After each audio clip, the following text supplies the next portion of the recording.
तक ऐसा सौभाग्य नहीं हुआ कि मैं किसी कथा में जाके सुन सकूं, पर और मैं आज तक ऐसा सौभाग्य नहीं हुआ कि मैं किसी कथा में जाके सुन सकूं, पर और मैं बहुत संदेह करने वाला व्यक्ति हूं। मैं बहुत विश्वास करने वाला व्यक्ति हूं नहीं।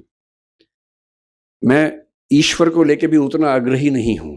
मुझे फिलॉसफी पढ़ते पढ़ते ज्यादा संदेह मन में रहता है, बहुत ज्यादा। ईश्वर भी हैं या नहीं हैं तो कैसे हैं, वो सब सवाल मेरे मन में बहुत ज्यादा चलते हैं। पर मैं नास्तिक नहीं हूं, मैं अज्ञेयवादी हूं। अज्ञेयवाद का मतलब होता है कि मुझे पता नहीं ईश्वर हैं या नहीं हैं तो कैसे हैं, पर मैं संभावना मानता हूं कि वो हैं, और अगर दुनिया चल रही है तो हो सकता है कि उन्हीं की बदौलत चल रही होगी। इस संभावना को मानता हूं। मैं ये भी महसूस करता रहा हूं कि जो संत का एक सुंदर अर्थ होता है, मैं संत कबीर का बहुत सम्मान करता हूं। मैंने कबीरदास को अच्छे से पढ़ने का प्रयास किया है और बहुत प्रेरित होता हूं उनसे, उनकी बातों से सीखता हूं। संत रैदास को मैंने अच्छे से पढ़ने का प्रयास किया, कई बार किया। तो मैं अक्सर सोचता हूं कि संत का मतलब क्या होता है। तो एक बार एक किताब में मुझे बड़ी सुंदर बात मिली। एक उम्र तक मेरा थोड़ा सा लेफ्टिस्ट आइडियोलॉजी की तरफ काफी झुका हुआ था, तो मुझे धर्म, संत, इन सब से लगभग अरुचि सी थी। नफरत तो नहीं कहूंगा, पर अरुचि जैसा भाव रहता था। मेरे पेरेंट्स भी परेशान थे क्योंकि मैं कुछ अतिवाद के रास्ते पर उस समय चलता था। मुझे लगता था कि संत वो लोग हैं जो दुनिया के संघर्षों को छोड़ के भाग गए हैं। अरे भाई, मैं बुद्ध को पढ़ता था, महावीर, वर्धमान महावीर को पढ़ता था। मुझे लगता था कि क्यों ऐसा करते हो भाई। सब लोग स्ट्रगल कर रहे हैं, रोजी रोटी का संकट सबके सामने है, सबके बच्चे हैं, उनकी शादी होगी नहीं होगी, करियर होगा नहीं होगा, इतना इतना स्ट्रगल है। उस स्ट्रगल से हम तटस्थ हो जाएं, ये मुक्ति कैसे हो सकती है। फिर एक बार मेरे हाथ में किताब लग गई, क्योंकि मुझे किताब पढ़ने का शौक है और मेरे सबसे अच्छे दोस्त अगर कोई हैं तो किताबें ही हैं। और एक किताब इसी विषय पर मैंने पढ़ी कि संत होने का मतलब क्या होता है। तो उसमें बड़ी सुंदर एक व्याख्या थी कि संत वो नहीं है जो दुनिया की मुख्य धारा से भाग गया है। संत वो है जो जानता है कि अगर वो मुख्य धारा में उतर गया तो शायद सबको हरा देगा, पर वो उतरने से पहले ही जानता है कि सबसे जीत के भी कुछ हासिल नहीं होगा। और इसी बात को कुछ और लोगों ने दूसरी भाषा में कहा, the most interesting thing about the rat race is that even if you win you are still a rat. चूहों की दौड़ की सबसे रोचक बात यह है कि अगर आप जीत भी जाएं तो भी चूहे ही रहते हैं। और जिससे समझ लिया कि चूहा होना ही नहीं है, तो चूहों की दौड़ में दौड़कर किसको जीत के दिखाना है। अगर मैं जीत के दिखा भी दूं, अगर मैं जीत के दिखा दूं, किसको दिखाना है। क्या कोई इतना महत्वपूर्ण है कि उसको दिखाने के लिए मैं अपने 10 साल खराब कर दूं या 20 साल खराब कर दूं। क्यों दिखाऊं। और अंततः तो साक्षी भाव से खुद को ही देखना है। और यदि मैं अपनी चेतना के सही रास्ते पे नहीं हूं तो दुनिया की नजर में कितने भी सही रास्ते पे हूं, वो सही रास्ता कैसे हो सकता है। मेरा सही रास्ता तो मेरी चेतना, मेरी अंतरात्मा तय करेगी। और यदि मेरी अंतरात्मा इस बिंदु पर सुकून महसूस करती है कि मुझे उस चूहों की दौड़ में शामिल होना ही नहीं है, तो नहीं होना है। और मैं कल से, मुझे डॉक्टर सिंघवी साहब ने कई जिक्र किए बापू के, कि कैसे उनकी कथा में लोग, और गुजरात के लोग कितने दानी हैं वो भी पता लगा। सूरत के बारे में विशेष रूप से पता लगा कि 50 करोड़ 100 करोड़ का दान हुआ, एक अस्पताल बन गया। फिर कथा हुई, फिर 125 करोड़ का दान हो गया, इससे एक और अस्पताल बन गया। इतना कंट्रीब्यूशन तो बड़े बड़े मंत्री, नेता और आईएएस नहीं कर पाते तो उससे लाख गुना अच्छा है कि हम संत बन के ही अपना काम करें और समाज के लिए जो कर सकते हैं वही करें। तो मैं बापू बहुत कृतज्ञ हूँ कि मैं तो इस लालच में था कि मैं ज़्यादा सुनूंगा, पर मुझे बताया गया कि मुझे सुनाना ज़्यादा है, सुनना कम है। ये वैसे ज्यादती है, बहुत बहुत ज्यादती है आपकी कि मुझे ज़्यादा समय दिया आपने और बापू कम बोल रहे हैं। इसका उल्टा होना चाहिए था, पर ठीक है, आपने अपना कुछ मुझे सोची होगी इसके पीछे। अब मैं सरदार पटेल पर आता हूं, जो मेरा मूल विषय है। सरदार पटेल के बारे में आजकल जब लोग बोलते हैं तो एक अजीब सा भाव बहुत प्रचलित हो गया है कि जब तक हम महात्मा गांधी और नेहरू जी की 4 बुराइयां ना कर दे, लोग वो सोचते हैं कि पटेल की तारीफ हो नहीं पाई ठीक से। तो मैं उस तरह का आदमी नहीं हूं, मैं पहले स्पष्ट कर रहा हूं। आप अगर ये उम्मीद कर रहे हैं कि मैं गांधी जी को 4 लाइनें सुनाऊंगा और नेहरू जी के बारे में 4 गलत बातें बोलूंगा, मैं ऐसा नहीं करूंगा। मेरा मानना है कि एक बहुत बड़ी लड़ाई एक व्यक्ति नहीं लड़ता है, एक टीम लड़ती है। और टीम में हर व्यक्ति का अपना चरित्र होता है, अपना व्यक्तित्व होता है, अपनी भूमिका होती है। हम ये नहीं कह सकते कि एक ही व्यक्ति पर्याप्त था, बाकी सब यूं ही थे, ऐसा नहीं। सबकी अपनी अपनी महत्ता थी, अपनी भूमिका थी। एक बहुत बड़े रंगमंच पे हर व्यक्ति का अपना किरदार होता है और उस किरदार को करीने से निभाना, यही उसकी महानता होती है। मैं ये जरूर मानता हूं कि सरदार वल्लभ भाई पटेल जितने सम्मान के हकदार थे, उतना हमारी पीढ़ियों ने उनको दिया नहीं। ये हमारी पीढ़ियों पर लानत की बात है, ये मैं जरूर मानता हूं और ये हमें सुधारना चाहिए। क्यों सुधारना चाहिए? मैं कुछ ऐसी बुनियादी बातें आपसे कहूंगा। क्योंकि मैं यूपीएससी के लिए पढ़ता पढ़ाता हूं, तो इतिहास पर लंबा लेक्चर देना तो सामान्य बात है, पर आज जो ऑडियंस से मैंने पूछा पहले कौन लोग रहने वाले हैं, तो बताया कि स्कूल के बच्चे होंगे, कुछ समाज के लोग होंगे। तो मैं ये मान के आया था कि हमें बहुत आसान बातें करनी है, मुश्किल बातें नहीं करनी है। मुझसे कोई पूछे कि सरदार पटेल को आप किस रूप में देखते हैं, बल्कि आज से 4-5 साल पहले मेरी माताजी का देहांत 2018 के अंत में हुआ, नवंबर में। और जब ऐसा हुआ तो स्वाभाविक सी बात है कि मेरे पिताजी, जिनकी उम्र लगभग 80 साल है, वो काफी अकेले हो गए थे, टूट से गए थे। वो भी बहुत एक्टिव हैं, पढ़ते लिखते हैं, किताब हर महीने एक किताब लिखते हैं, एक मैगजीन निकालते हैं। मुझसे ज्यादा युवा हैं, मैं तो उनकी तुलना में बूढ़ा हूं। तो मैंने उनसे पूछा अगले साल, मैंने कहा पिताजी आपका जन्मदिन आने वाला है, मतलब माताजी की मृत्यु के शायद 3 महीने बाद की बात, 2 महीने बाद की बात है। तो मैंने कहा आपका जन्मदिन आने वाला है, आप क्या चाहते हैं, कैसे मनाएं? मुझे लग रहा था कहीं वो ये ना कहे कि मेरा मन नहीं है मनाने का या कुछ ऐसा। उन्होंने कहा कि मुझे ना जो सरदार पटेल की प्रतिमा बनी है वहां ले चलो।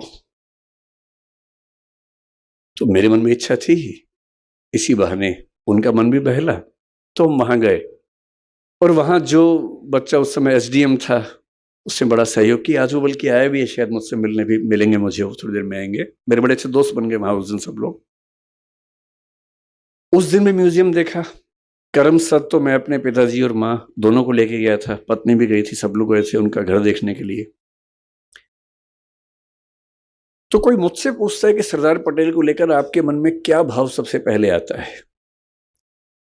मेरे मन में एक ही भाव आता है कि नेतृत्व का जो गुण किसी व्यक्ति में सबसे बेहतर हो सकता है, सबसे बेहतर हो सकता है, उसकी साक्षात मूर्ति देखनी है तो मैं सरदार पटेल को याद करूंगा। अगर मुझे साहिब की परम चेतना को प्रणाम करता हूँ। विश्ववंद्य महात्मा गांधी बापू का भी स्मरण कर रहा हूँ और इतनी सालों से ये सात्विक कार्यक्रम चल रहा है, इसमें जो मूल आधार है, ऐसी पूजनीय मां आपको प्रणाम करता हूँ। इस संस्था के प्रमुख श्री आदरणीय वडील और आपकी पूरी टीम, आप सभी मेरे भाई बहन, और भगवत कृपा से आज हम सबको एक ऐसे वक्ता को सुनने का अवसर प्राप्त हुआ, ऐसे डॉक्टर दिव्य कीर्ति जी साहब।